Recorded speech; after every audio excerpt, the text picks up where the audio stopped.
Hey guys, welcome to the corner. It's Spanky.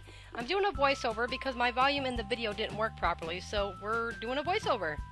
This is a tutorial for Miss Judy. She asked how I got my textured background on my journal I did with a spider on it. So this is the process. I'm going to go over what I used, which is Mod Podge. You can use homemade Mod Podge, Elmer's glue, Fabri-Tac, not Fabri-Tac, but Aleene's tacky glue, whatever works for you. Paintbrushes to spread the glue out. Craft blade or craft knife, whatever you use to cut the pages away from the book covers. Ruler you're going to need, and a pair of scissors, and of course your packaging paper or shipping paper, which is what I use. I like the way it feels better. You could use newspaper, tissue paper. I have not done tissue paper, so that I can't say how it works. To me, tissue paper feels weaker. So here you see me shoving my bone folder in the edge of the spine right there. Those are the types of books you want. I got this at Dollar Tree, and you can see there's like a little stitching spot right there. And then I can just shove my bone folder in there, and it kind of loosens the pages a little bit to be able to help to get my craft blade up into the edges. So I just shove my paintbrush, or your bone folder, whatever, down in the spine, and then you'll see I pull it out and you can see the opening through. Those are the type of books you want to use. This is the easier way. I don't use the other books, so I'm not sure how those work. I heard they were very difficult to get the covers off from with the spine intact. So now you're going to take your craft blade and you're going to angle it towards the book's pages, so you don't cut into the spine. So just take your time. Don't go too fast. You don't want to cut a finger off or cut your spine. So I keep it angled towards the inside of the book pages. So this side here gave me trouble because the pages were actually glued different. On the one side they were kind of overlapped and glued together, so it was harder to cut through, but eventually I get it. Squirrel and I will be going out of town Sunday. We gotta go get my parents from the airport, so we won't be going live Sunday, but I don't know if we're going to do a live before we leave to go to Mary's or not, because we're leaving September 15th. We're excited, and we're going to see Judy. Hopefully she's feeling up to coming and visiting while we're there, and Tom. So we're really looking forward to that trip. Here you can see I'm almost down that side finally, and I'm getting a little trouble down at that bottom side, so I just flip it around and work my way. I get it figured out eventually. Some of the book pages, books like this, you'll get like a paper backing on the back of the books. That's what they use to glue it down to the spine normally. This one didn't have that issue, but I pull all those extra pages out and I pull them tidbits of extra paper up, and I want to reveal that crease in the spine because I want to make sure my paper, whatever I'm using, is going to adhere to that spine very good, so I don't leave no extra tidbits or residue around. That inside is going to be covered anyways. So sometimes there'll be a brown piece of paper that sticks to the spine.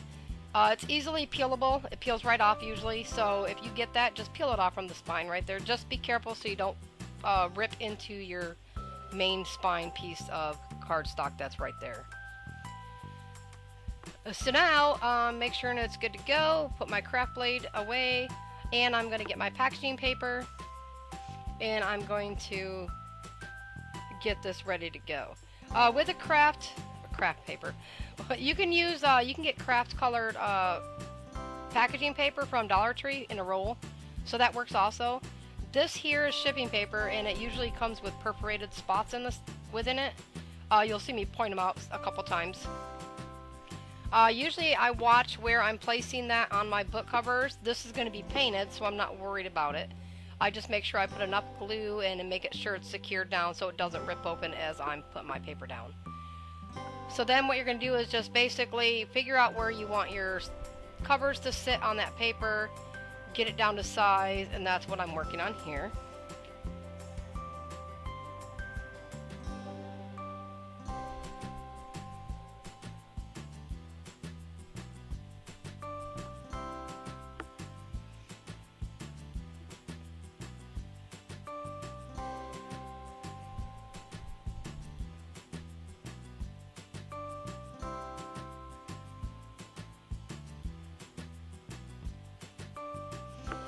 So on the left side there, I'm just tearing that extra perforated spot off. So I have a straight side on the one side to work with to determine where I want my paper to sit on the top. I end up turning it to the side, and I'm going to trim that extra piece off from the top there, and then I will perforate it around the other side there. I'm going to keep the one perforated side in the center of the spine versus having it on each of the cover. This way it's just in one spot. I always cut extra around the book covers that I'm doing. This way I know I have enough to cover the book. It's always best to cut more off than it is to be less, because it's harder to fix it when you got less.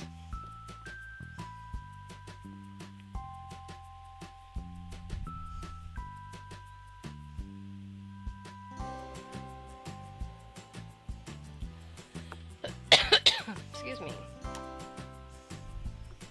I had to open up my window blinds here because it was getting cloudy yesterday and I couldn't hardly see inside without lights on, so I just opened up my blinds, and we got two in the living room here, so I get light from both sides, so it's nice. So what I'm gonna do here is determine, I gotta trim that one side off yet, and then I'll place it down. What I usually do after I crinkle it, you'll see, when I crinkle my paper, I really crinkle it, like ball it up into a fist, and then I open it up and do it twice. Here you can see where I'm taking off that perforated extra piece, and I'll set that aside and use it later. So now I got that ready to go, and here I am crinkling it up, and you want to be careful when you open it up because you don't want to tear your paper. And I do it a couple times. Paper does get weaker once you crumple it because you're breaking up those fibers in there. So just take your time opening it back up. You don't want to rip it or poke no fingers through there. So just, you know, be careful when doing that. And if you don't want it that crinkly, just, you know, scrunch it just a little bit. You don't have to have it crinkly like mine. That's just my preference. It's up to you. And now when I had it laying the right way, and I was like, oh, well, we'll go this way with it. And I was like, nope, that's the other way. So what I'm going to do is I will put the Mod Podge onto my book cover, not onto the paper, because if I add it to the paper first as I'm brushing that glue on, it'll flatten my paper and I'll lose the texture. So putting it on the book, when I place the book down and flip it over, you'll see I'll still have my texture. And I will crunch it with my fingers and pinch it in spots very carefully to not tear, and that's how I get the other raised textures on there. And I put a good layer of the Mod Podge on, and I really put it into that spine where the creases are, just so I can make sure that paper is going to stick down in there, and I got a good adhesion, and it isn't going to tear. Excuse me. And as I gluing this down, I will move the back and front cover back and forth a couple times just to make sure that paper is good in there, and manipulating it around that curvage of the spine, so that way I don't have a rip. If I just let it go like that and then do it, it's gonna rip because I haven't worked it into that fold. It's like when, you know, when you make a cover with paper, you gotta work that paper around it. You don't want to like just force it down because you're gonna end up with a crack or a rip in there. So you just take your time. And here I am wiping my surface off because that brown paper really sticks to things, and I don't want to stick my paper to my mat, and when I go to pull it up, it's going to be glued to it and I'm going to rip it. So I'm constantly wiping my surface off at this stage. Here you'll see me press the spine down, and I line it up with that perforated spot on my paper down the center. I push the paper down, flip it over, and now I'm going to scrunch and pinch it in areas. I'm very careful with this. I don't push too hard because I don't want it to rip my paper. And you'll see me pull up the bottom right corner there, and I didn't like how that was looking, so I carefully pulled it up, and all I did was add a little bit more Mod Podge down in there, and then I crunched it as I laid it back down.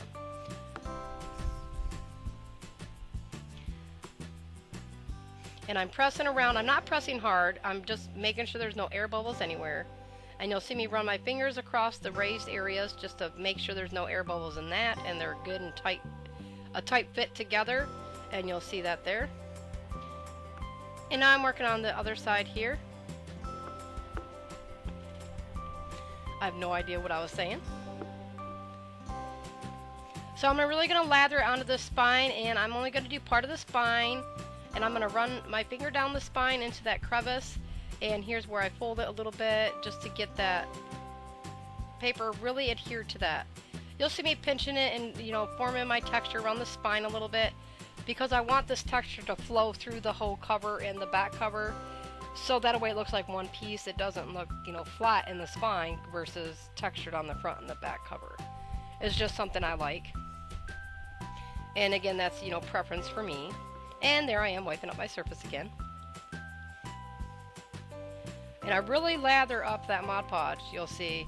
I just want to make sure I have a good coat on my cover, so that way I know my paper is going to adhere really good to it. At one point you'll see me kind of like pull up the edges of the paper near the spine just to make sure all that is down and tacked really good to the book cover.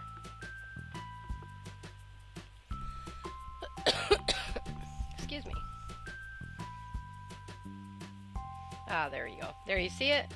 Just make sure all that is pressed down in there. Then I lightly push it down for my little textures, you know, pinching it, pushing the paper together, just adding that extra texture. And I'm not pressing hard on this. It's very light pushing down the paper. Very light pressure. Just making sure, you know, I got enough of those little grooves and valleys. I call them valleys, but it's the raised texture area that I like.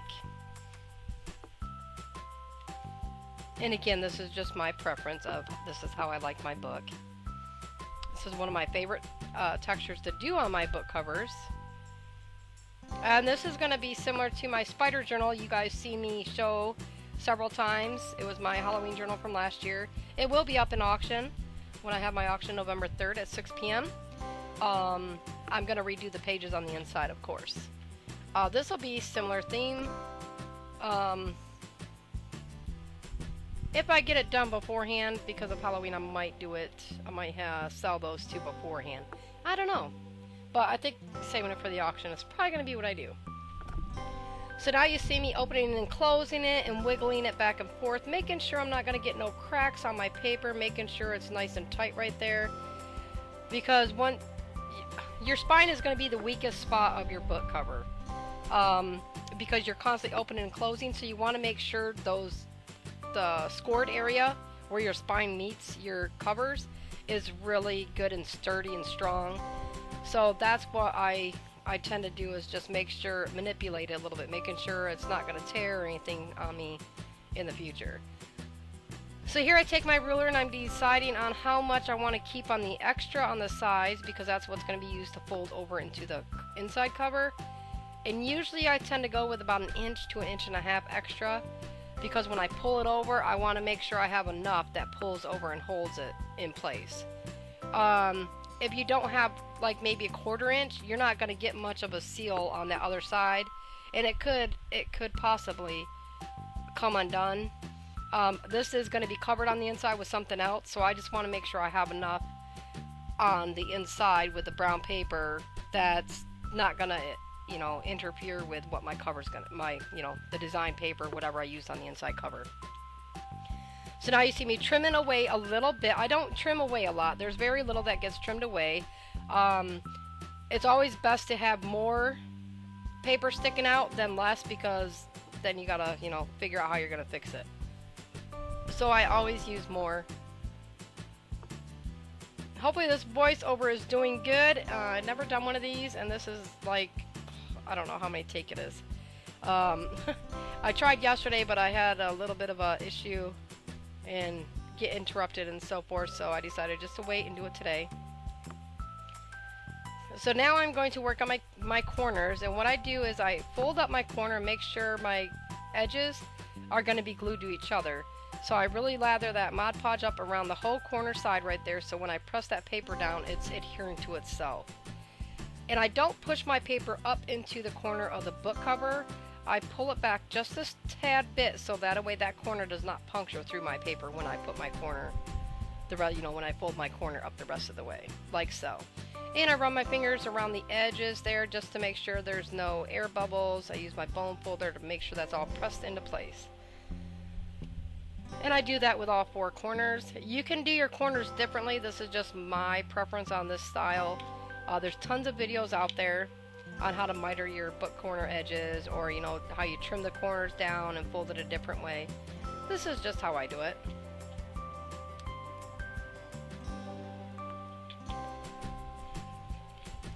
And I'm really making sure that there's no spots underneath that didn't get Mod Podged around the edges there, so I really shoved that paintbrush with that Mod Podge on it up underneath the paper and in between the book cover there, just to make sure I got a good tackiness and that there's not going to be no spot that's not adhered, because that will result in an air pocket and it could come undone eventually. So this way I can make sure it's all nice and solid through there and I ain't going to have no air bubbles. And then once I'm done with all this, I will go over my edges to make sure it's all nice and sealed tightly around the edges of the book. And there you see me again pushing that up underneath into the edges of the book and underneath, just to make sure I ain't got no loose spots, you know. It's better to be safe than sorry. And again, fold my corner up, but not press it into the corner of the book there. I leave a good, a little good distance. I don't know exactly the distance, but it's up against the edge, but it's not up against the edge.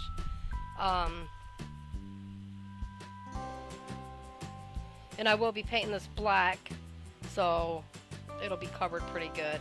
And I might put some book corners on there. I haven't decided yet, but I've been playing with this ever since I made it and it dried, and I love the texture. It feels amazing. And I've been messing with the spine, bending the book back and forth, you know, making sure them corners are good and tight, making sure that spine is not going to rip or tear. So I'm very pleased with the outcome of this one, and I hope whoever gets it in the auction will like it just as much as I do.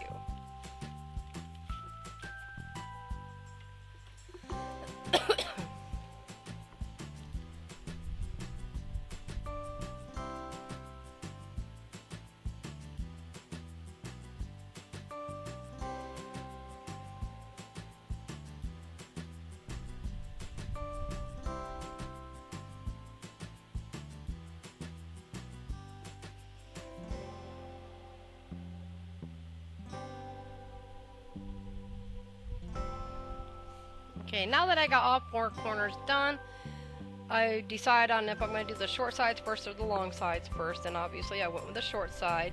If it matters to you, do whatever works for you. This is how I did it.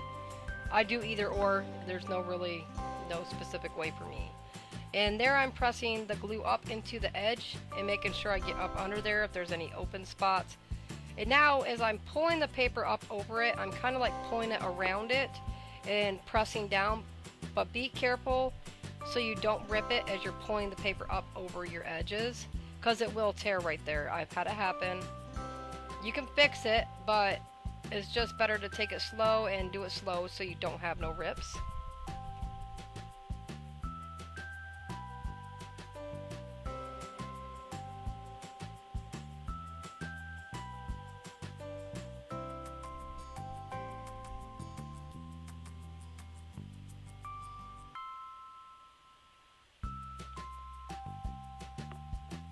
And you just want to go slow and work it around. Press all them air bubbles out, making sure you got a good adhesion down there. And your paper does shrink, kind of like I was saying. So as I'm pulling it around, I'm making sure I got it nice and tight on the edge of that book. You'll see in one spot where, I don't know if it was the long side or not, but some of the crunchy went around on the other side, which is fine for me. And I like how that texture works. It works for me. It makes it feel like it's more uniform and it goes across everything. So for me it works. You just want to take your time pulling that around the edge of the book there. Making sure, you know, you ain't got no air pockets in there. Press that up against, I take my bone folder there, you can see, and I push it up against the side. Run my finger down it, run it across the other side, making sure that paper is stuck down to the edges of that book.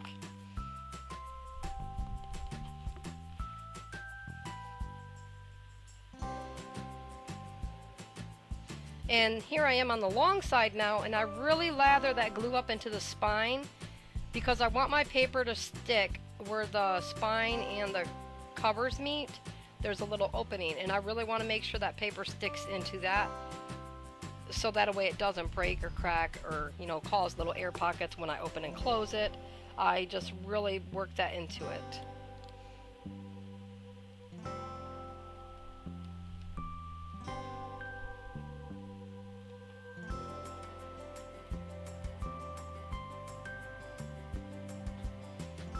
And if you don't want the wrinkles on the inside, just work them out, press them down, use a bone folder or whatever, just to make sure they're all flat. I didn't have too many.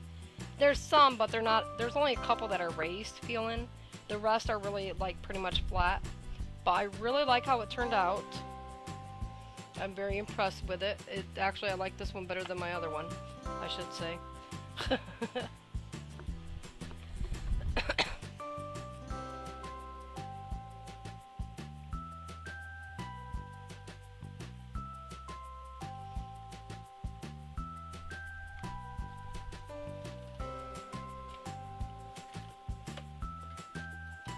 My phone charger here. There we go. And I'm really making sure I don't have no extra glue on my fingers because I don't want my fingers to stick to my brown paper, because they will, and then I'll end up pulling it and I'll rip paper off. So I'm just really careful on making sure I don't have no excess glue anywhere during this process. You'll see me constantly wiping my hands or wiping my surface. That's just my preference because I don't want any accidents of ripping my paper. If you happen to rip your paper in this process, you can rip another piece off from extra you had and just Mod Podge it right over it. It's not gonna bother nothing. This, I didn't have that. I went slow, so I didn't have that happen. I was thinking to myself that would be good if it happened, because then I could show you how to fix it if it did, but it did not happen. So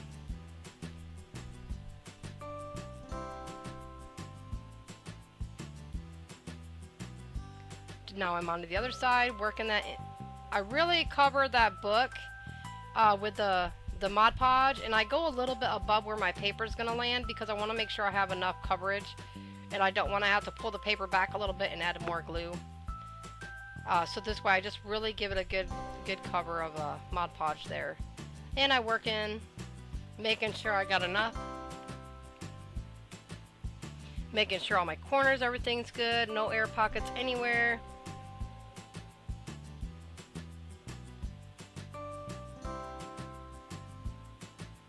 And wiping my surface yet again. And now I'm going to slowly pull that up and around, and as I'm pushing my paper down, I kind of push and pull, but I want to be careful as to where I don't pull too hard and it's going to rip that paper right there. It's like whenever you wet any type of paper, whether it's with glue or anything, the moisture seeps into that paper and the paper becomes weaker, and it's easily tearable. I think that, yeah, that works. It tears easily, and I don't want to take that chance. So here you see me rubbing the edges in the spine. I just make sure it's all adhered. I let this dry for about an hour or two. I think it was around 2 hours, to make sure the whole thing was covered. And if I was to use Fabri-Tac, if I wanted to distress my edges and there was Fabri-Tac on the edges, it would not distress. Fabri-Tac has a chemical in it that prevents it from the distressing. No idea why, but that's just what it does. So using the Mod Podge with distressing does not do that, and it actually turns out a really cool texture. You'll get a different texture look. So that's a really good way to color your paper darker if you wanted it. Me, I'm actually going to be painting this, so I didn't do it with this. And if you were just to use the distress ink on top of the book before you Mod Podge it, it makes it look like leather. It's a really cool texture. It's really pretty. This actually looks like a black leather to a point once it's done and dried. You see me here. Now I'm going to Mod Podge the entire cover. And I do this to make sure the paper is nice and secure onto the book cover. And I want my paint to stick better.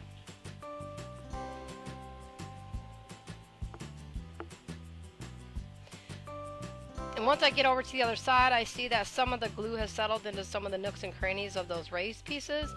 So I just go through and I really like push my Brussels sprouts. I push my bristles down into it to make sure I don't have no extra glue forming anywhere or bubbles of glue. I just like it to be an even surface around. That way when I do add my paint, I don't have no wet glue underneath because it didn't completely dry in some spots. Because that happens whenever you use Mod Podge and you get a spot that's raised and you've got a little extra glue there. It doesn't dry 100%. It takes a while for it to dry. So now there I am, you know, going over some of them higher spots that had that glue that seeped into some of the crevices. If you guys can hear a lawnmower outside, I'm sorry. I got my windows open today. It's a nice, cool, breezy day. So I love fall. It's my favorite time of year, and it's almost here. I'm excited. So once I do this on the entire cover, it's just one coat. I do go over the spine twice, either twice or 3 times. I think I did it twice. I was gonna stick it up onto on bookends to dry, but then I just stuck a can of Craft Bond glue underneath it, spray adhesive underneath it to help keep it set to where it could dry all the way around. And there you can see me doing my second coat of Mod Podge on the spine because the spine is weaker than the rest, so I want to make sure it's nice and strong with all the use that it's going to get, possibly, you know, the opening and closing. So I let this dry for about 2 hours. Pixie, no. I let this dry for about 2 hours, and then it was completely dried inside and out, and I love the texture. It turned out so good. Now I'm going to take my black craft paint and I'm going to cover the outside edge, and then the next day, today, I did the inside cover. So all I do with that is I just brush. I did 2 layers of the black paint. I just go over it quickly with my paintbrush, getting in all those nooks and crannies, making sure everything is covered. And then I let that dry 100%. And then once that's all dry, I do my second coat, you know. Pixie, enough.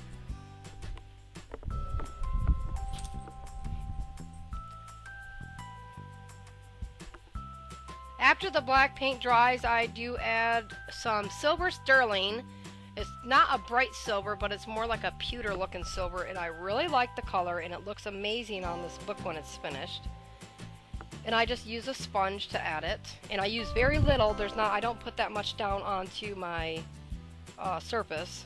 I just use very little of it, and it went a long way because I'm just distressing it for the most part. I don't really want to add all of it to it. I'm just highlighting areas, and I love how it turned out. I really love this effect. So once my book's dried, I was going to use the heat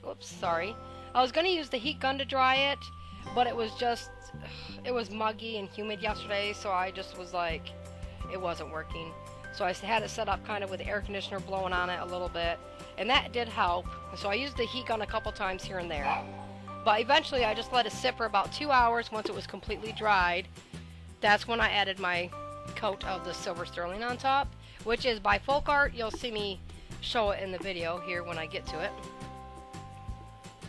Sorry about Pixie barking, you guys. There's other dogs outside barking. I believe school is letting out, and the school bus is dropping off the kids here, so she gets riled up when that's time.